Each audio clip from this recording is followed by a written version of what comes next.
سورہ حمیم سجدہ آیت نمبر 33 اتلسم رکو سلی رشتہ سپارہ صفحہ نمبر 59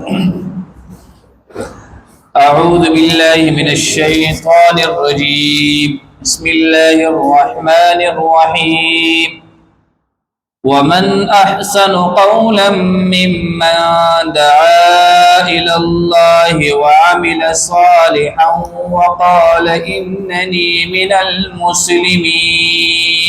صدق الله العظيم سورہ حمیم سجدہ آیت نمبر 33 لسم رکو سلی رشتہ سپارہ پدی آیت نمبر 33 آیت نمبر 34 پدې کې د دعوت آداب ذکر دي د دعوت آداب یو بنده دعوت او تبلیغ کار کوي او دا چې کوم دی په معاشره کې داعی کوم دی پیژندل کیږي د هغې لپاره چې کوم دی آداب ذکر دي د دعوت او د تبلیغ لپاره آداب دي نمبر 1 داعی سړی چې کوم دی همیشه خبر ود الله تعالی د توحید نه شروع کی دعا الی الله نمبر 1 خبره دا وسکی خپل خبره دا ود الله تعالی د بڑاینا د الله تعالی د صفاتنا او د شان د الله تعالی د قدرتونو نه دا به شروع کی او دا زمونږ د ریوان د مشرانو چې کم دي طریقہ کار هم دي په ګنټو باندې چې کم دي په توحید باندې خبره کوي او دا هغه یو اصول دي چې قران هم خولي دي نو پیلنې د دعوت د پر اصول دي دعا الی الله چې دې وجه کم دي خپل د بیان ابتدا د الله تعالی د توحید نه شروع کړي اور دویم وعمل صالحا د داعی د پر دویم نمبر صفت دویم نمبر ادب داده چې دې په خپل هم نیک عمل کوي د قول او د عمل دا ګره موافق پکار دي قول او عمل دا څه پکار دي موافق کمه خبره چې دی کوي نو په دې باندې باندې عمل کوي دا د عالم د پارم دي دا د مفتی د پارم دي او هغه شانتي د دعوت تبلیغ د پاره هم دي چې کمه خبرې دي عوامو ته کوي او په مجلس کې کوي په خپل به هم دي پاغي باندې سکي عمل وکي دا غي فائدہ بداوي چې د عمل د وجه چې کم دي پزړه کې به خبره اثر لړکي او دریم وقال انني من المسلمين دای سړی وجه کم دي د خپل د اسلام اظهار وکي چې یاره شکر الحمدلله زه سیما مسلمان یما الحمدلله زه کم دی په اسلام کې داخل یما دا درې ادب چې کم دی په دې اول نمبر آیات کې دي نمبر 1 دا چې د خپل د تقریر ابتدا دا بدسنه کوي د توحید نه کوي او دویم دا چې خپل عمل به هم صالح بساتی او دریم دا د خپل د اسلام د خپل د ایمان سبا کوي اظهار به هم کوي ومن احسن قولا او د چا ډیره خبره ده ممن له غچانا دعا الى الله چې دعوت ورکوي الله طرف ته ټول کې خبره ده دی انسان ده وعمل صالحا او عمل اکرلونیک وقال انني من المسلمين او ویل بشک ز لمسلمانانو نه يم د درې ادب پکې راغلل سلورم نمبر ادب ولا تستوي الحسنه ولا السيئه داعی بندا دی وجه کم دی پنیکه کې او په بده کې به فرق پیژني چې نیکی څه ته ویل کیږي او ګناه څه ته ویل کیږي داعی سړی توحید بم پیژني او دې سره سره شرک بم پیژني چې شرک څه ته ویل کیږي او دا شان دی داعی سړی دا به سنت به هم پیژني چې سنت څه ته ویل کیږي په دې ټیم کې د پیغمبر خدا سره حکم دی او داعی سړی چې کم دی بدعت به هم پیژني بعض خلک داسې وي هغه چې کم دی غلطو کارونو ته شریعت نوم ورکړي وي نو دې د څه ویل کیږي بدعت په دین کې نوې کار راوستل او دا د داعی چې کم دی سلورم نمبر ادب او ذکر کیږي چې دی به د ګناه په کار کې او پنیکه کار کې بدی سے کوي فرق وکي دا سلورم نمبر ادب دی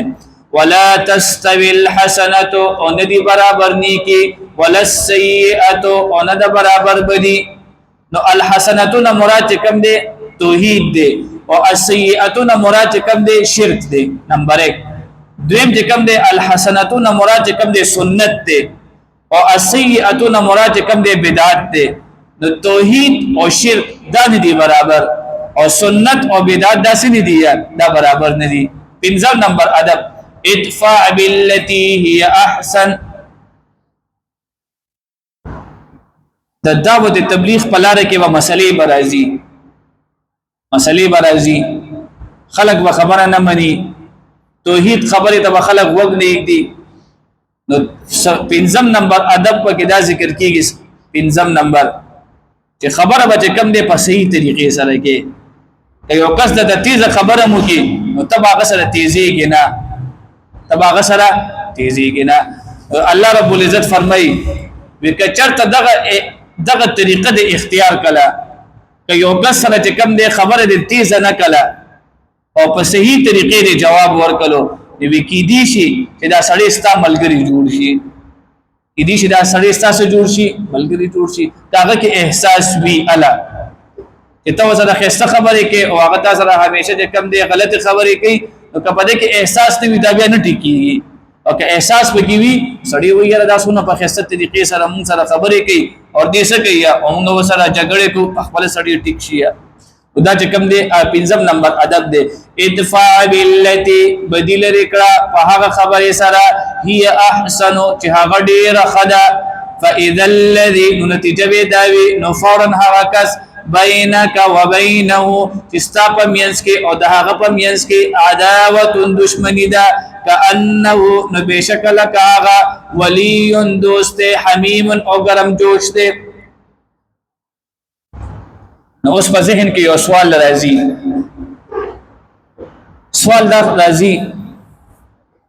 چې نبی صلی الله علیه وسلم دا ټول خبرې په دې باندې عملو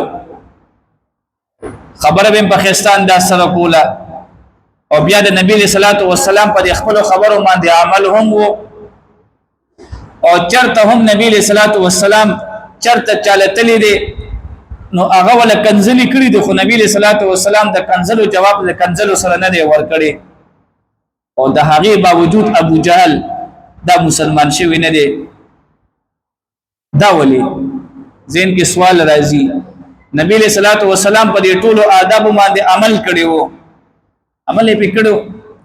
او ابو جهل ته تللی دی کافرانو ته غټو ته تللی دی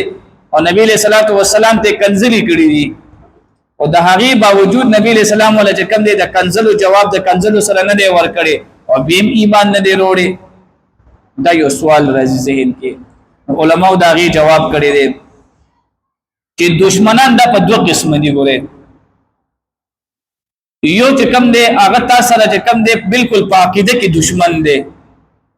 تاسو د پیغمبر خدا عقیده چې کوم دی توحید وا او د ابو جهل عقیده د سوا د شرک وا لہذا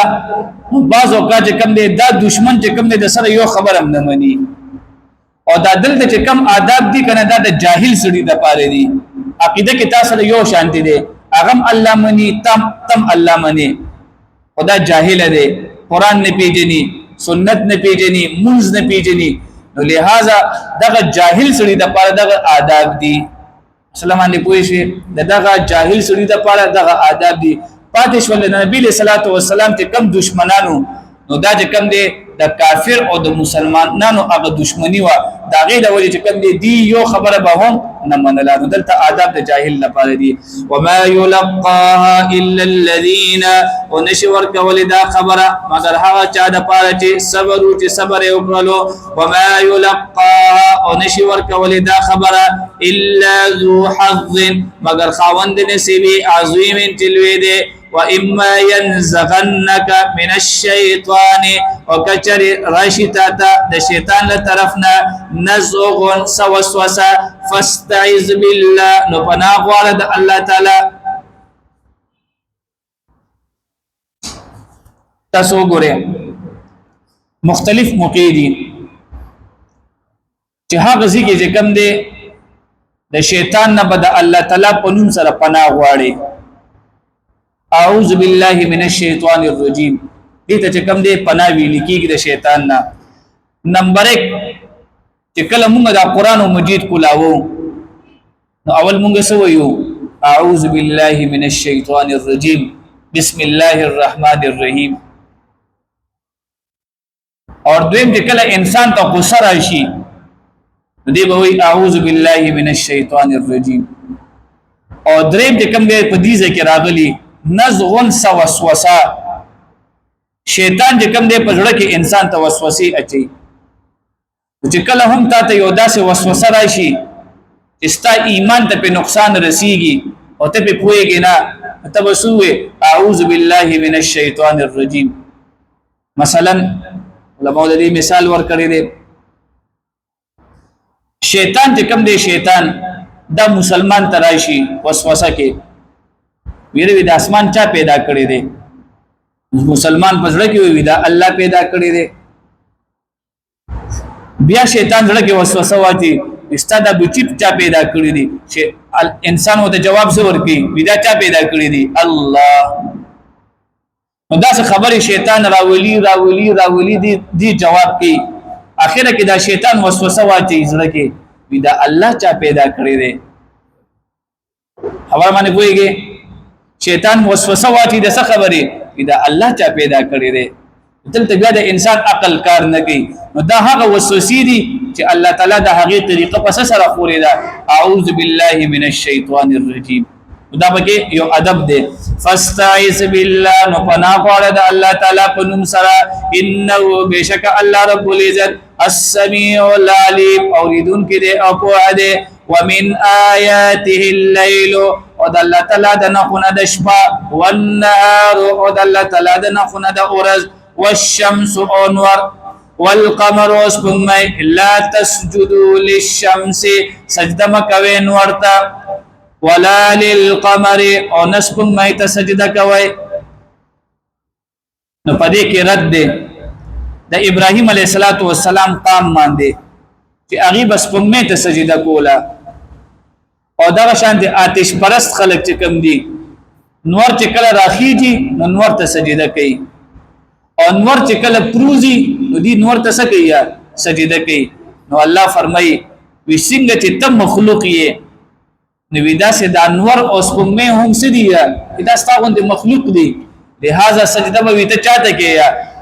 وسجدوا، او تاسو سجده کوي لله خاص د الله د پاره، الذي الله تعالی غزاد خلقهن چې پیدا کړل دا شیزونه